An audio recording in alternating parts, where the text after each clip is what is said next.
Hi guys! Unboxing my wet food for my stray cats. Ayan, nakabili ako wet food online. Ay.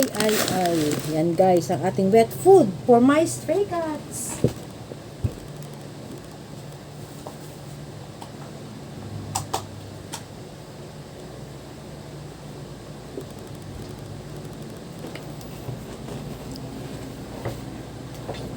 So, ang dami nito guys. 8 na.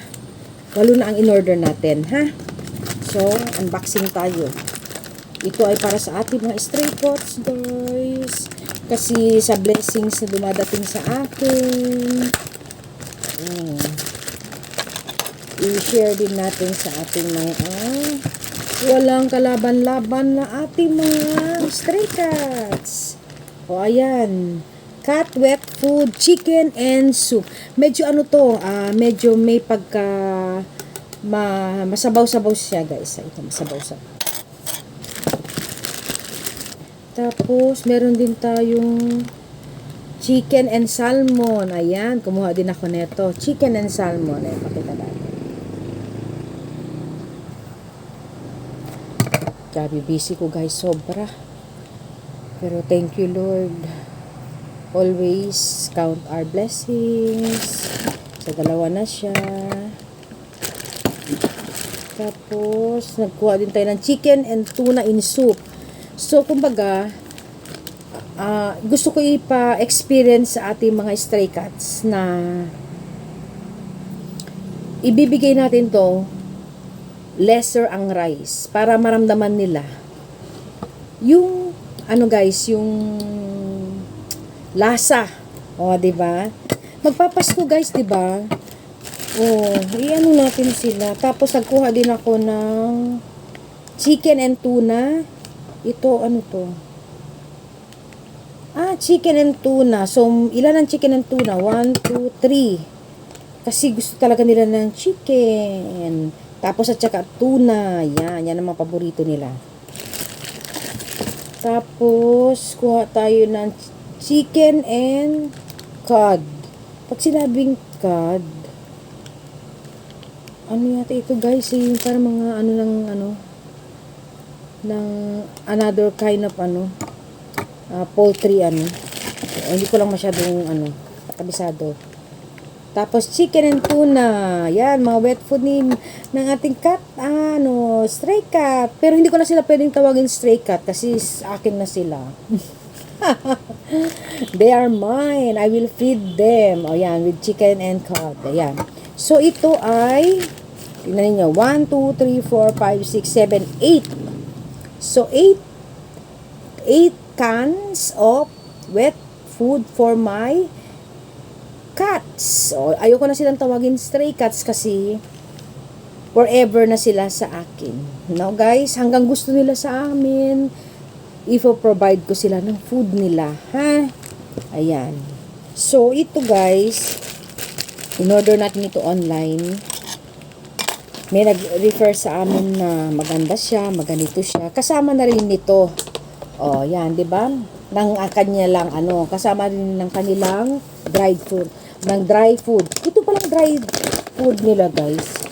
Hindi ko napakita ito. Ayan, salmon siya, ha? Tapos may mga ganito siya, Ito yung mga dried. Kita ba? Yan. Akala mo cubes, no? Dried salmon. Ito. Dried salmon and egg yolk. Oh, where is? Yan. Yan siya, guys. Dito siya sa loob. Ha? Tapos meron din siyang itong mga ganitong style egg yolk. Egg yolk, diba? So, matutuwa talaga ang ating stray cats. Bubusugin ko talaga sila, guys. Ayan. Kasi umpisa sila dumating sa aking buhay. Ang dami kong benta. Oh. Diba? Kaya i-share natin lahat ang blessings natin sa ating mga alaga. Oh, ang bango nito. Salmon na salmon naman to, guys. Iba't iba. May makikita niyo sa pictures. Ayan siya. Oh, may salmon. Ayan. Yan siya, freeze-dried salmon and egg yolk. Pinakita ko sa inyong yellow. Tapos, meron din siyang mga vegetables, may cranberry, o saan pa guys, di ba healthy siya. May blueberries, koji, and cranberry. Kaya pala ang bango-bango niya guys. Yan. Pamper natin na. Ayan siya. So guys, ngayon, since napakita ko na sa inyo itong 8 na wet food, mag-try tayo mag-open ng isa. Ha? Kasi ito na-open ko na. Mag-try tayo mag-open ng isa para, tawag na ito, makita natin ang itsura. Okay? Wait. Kuha ako ng spoon.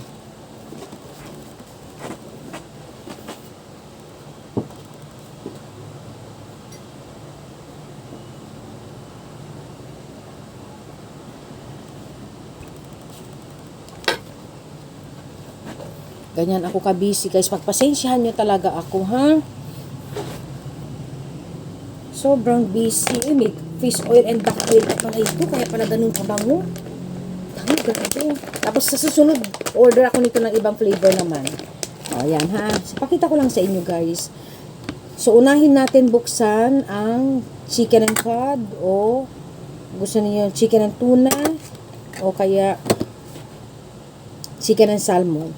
So, dito na tayo sa chicken and cod. Yan. Try natin to.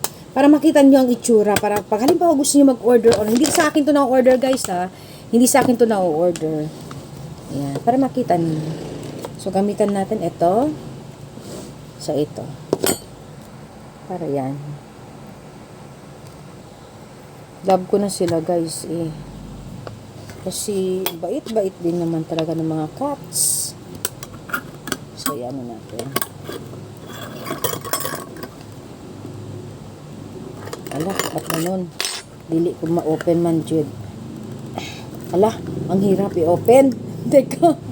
Ayun. Oh. Ala, parang pagkain ng tao. Ayan, guys. Kung makikita ninyo, ayan siya. May sabaw-sabaw. Ha, guys, ha, may sabaw-sabaw siya. So, i-spoon natin para makita ninyo. Ayan. Ano siya? Ayan, firm. Ayan, pangkat. Ayan, matutuwa ang aking mga babies. Ayan siya, guys. So, ang inopen ko,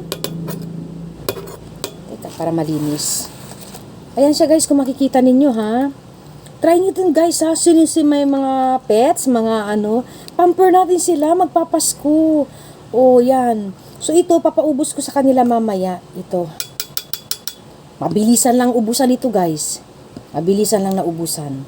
So, ang binuksan natin ay ang chicken and cod. Ayan siya. Para ma-try natin, no?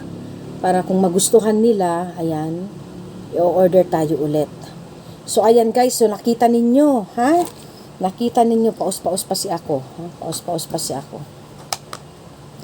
Pero guys, hindi ko rin pwedeng kalimutan ang tawag nito, ang pagluto rin sa kanila ng natural na pagkain. Tulad ng isda na may rice. Itong mga ito guys, bibigyan ko lang sila at least once a week. Pero more on, lutong bahay pa rin ang lulutuin natin sa kanila. Same din sa aking mga dogs. Mabuti na yung alam nila rin yung pagkain ng medyo less ang salt, less ang ganito, alam niyo yun, para maging healthy pa rin sila guys. Ayan. So natutuwa lang ako may mga varieties. May mga varieties tayo ng para sa cat. Tapos, meron pa akong isa na binili. Ito, ang kanilang cat treats strips. So, tabi muna natin to. Meron din akong binili sa ating mga cats. Ayan, dadami na talaga sila guys sa amin. Ayan, makita yung picture ng cat. Cat strips treats. Nabigyan ko na sila nito guys. Ganito siya ang itsura. So, 1, 2, 3, 4, 5, 6, 7, 8, 9, 10, 11, 12. Ilan man nabigay ko? 12. Kung ilang piraso to? 15 pieces. So, tatlo na. Ayan, 15. Tatlo na ang ko kay Mama Cat. Ang gagawin nyo lang ay i-open ito. Open nyo to guys. Tapos dahan-dahan nyo lang i-press. Steady lang dapat para hindi sila mag-isip na parang inaano sila ba. Binibiro sila habang kumakain. Tatanggalin natin to. So ayan guys, ito ang kanilang mga treats. Binibigay namin to pag halimbawa umuwi ako galing office. Tapos makita nyaw, gaganon na sila. Yan, bibigyan ko sila isa-isa. Isa-isa nito. Si Mama Cat, si Natnat. Tapos yung maliliit na kuting, sa isang ganito, 3 na sila.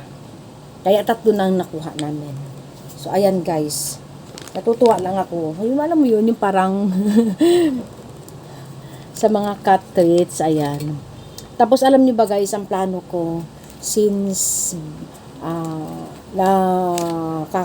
nabibigyan ko rin ito mga dito sa bahay, plan ko pa lang naman na magdala rin kaya ako ng mga yung kahit konting cat food, na dried cat food, para if ever na may makita ako sa daan, mabigyan ko din. Kasi, ayan siya guys, ang dami. Yan, mga treats nila ito. Kala nyo dogs ko lang may mga treats. Hindi na. Kasama na sila sa budget. Kasama na guys sila sa budget. Ayan, 'di ba? Mahalin natin ang ating mga alaga. So mamaya magbibigay na ako sa kanila after ko mag-ayos para pasok sa opisina. Ayan. Ayan guys. So nakita ninyo na kung paano dapat natin mahalin ang ating mga cute na mga kuting. Oh, hindi lang guys, pero marirecommend ko sa totoo lang guys Marirecommend ko kung bibili kayo ng mga imported. Awa lang ba ako guys? Bakit hindi natin alagaan yung local? Oo, meron ako mga sitio. Matagal na kasi sa amin yan Pero yung sasabihin mo, bibili ako ng mga cats na wala namang masama doon, pero naawa lang talaga ako sa mga nalileft behind na mga guys, na mga stray cats, stray dogs. Maawa ka talaga. Kasi hindi nila alam kung gutom sila, hindi natin alam ba, hindi sila makapagsalita kung gusto nilang kumain. So, kung makapakain ka sa isang araw ng 5 cats o kaya 5 aso sa daan, tapos lahat tayo nagbibigay sa mga hayop, sa mga fur babies natin, sa mga stray. Alam mo yun, ang laking ginhawa yun na masabi mo fulfilled ka sa isang araw na yun. I hope guys na-enjoy nyo ang aking videos. Love you all. Thank you so much. Cats and dogs, my love.